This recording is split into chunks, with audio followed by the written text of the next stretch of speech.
안녕하세요. 오혜정 선생님입니다. 오늘은 한국 전래 동화 효녀 심청 이야기입니다.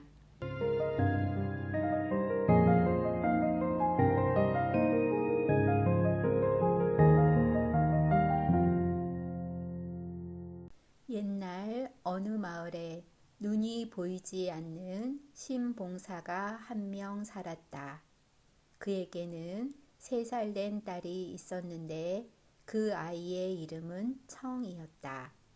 하지만 청이의 엄마는 청이를 낳다가 돌아가셨다. 신봉사는 마을 이웃 아주머니들에게 젖을 얻어서 청이를 키웠다. 몇 년 후 청이는 착한 소녀로 커서 앞을 못 보는 아버지를 모셨다. 하루는 청이가 마을 사람의 잔치에 일을 하러 갔는데 늦게까지 집에 돌아오지 않았다. 청이를 걱정하던 신봉사는 청이를 마중하러 나갔는데 앞이 보이지 않아서 다리를 건너다가 물에 풍덩 빠졌다. 사람 살려! 사람 살려! 마침 그 앞을 지나가던 한 스님이 신봉사를 구해주며 말했다. 쯔쯔쯔, 앞이 안 보이시는군요. 부처님께 쌀 300석을 바치면 눈을 뜰 수 있을 텐데. 네? 제가 눈을 뜰 수 있다고요? 제가 쌀 300석을 바치겠습니다. 신봉사는 집안 형편이 어려웠지만 눈을 뜰 수 있다는 말에 너무 기뻐서 생각도 없이 약속을 하고 말았다.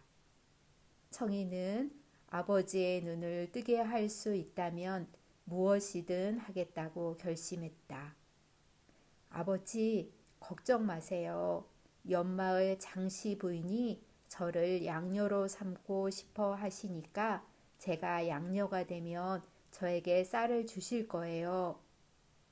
신봉사는 청이의 말을 믿고 안심하며 생각했다. 그래, 부잣집에 가면 가난한 나하고 사는 것보다는 고생하지 않고 살 수 있겠지. 청이는 뱃사람들이 배가 무사히 바다를 건널 수 있도록 하기 위해 제사로 쓸 처녀를 구한다는 말을 들었다. 청이는 자신이 제사로 쓸 처녀로 팔려갈 테니까 공양미 300석을 달라고 했다. 청이는 공양미 300석을 받아 부처님께 바치고 뱃사람을 따라갔다.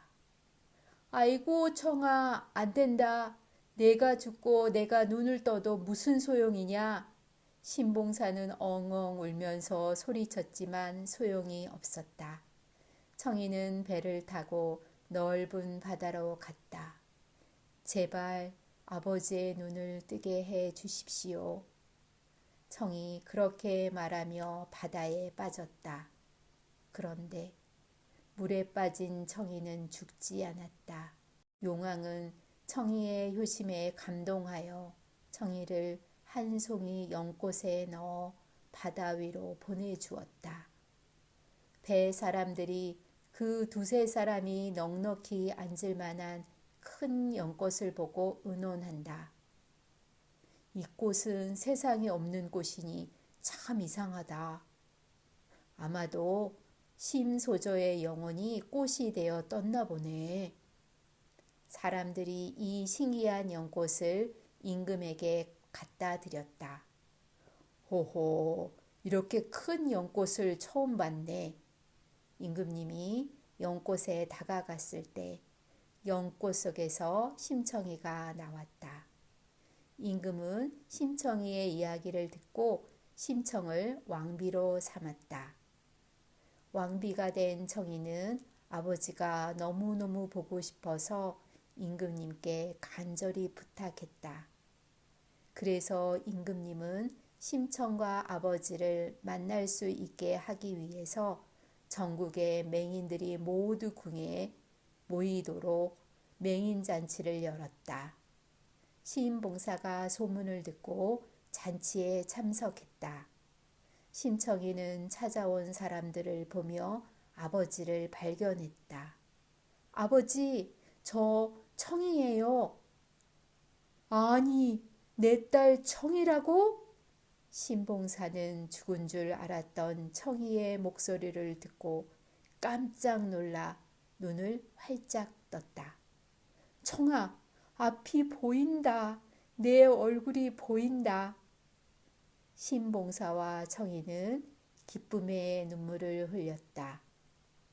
그 후에 청이는 아버지를 모시고 행복하게 살았다. 사람들은 심청이의 효신 덕분에 신봉사가 눈을 떴다고 생각했다. 그래서 심청이를 효녀 심청이라고 불렀다.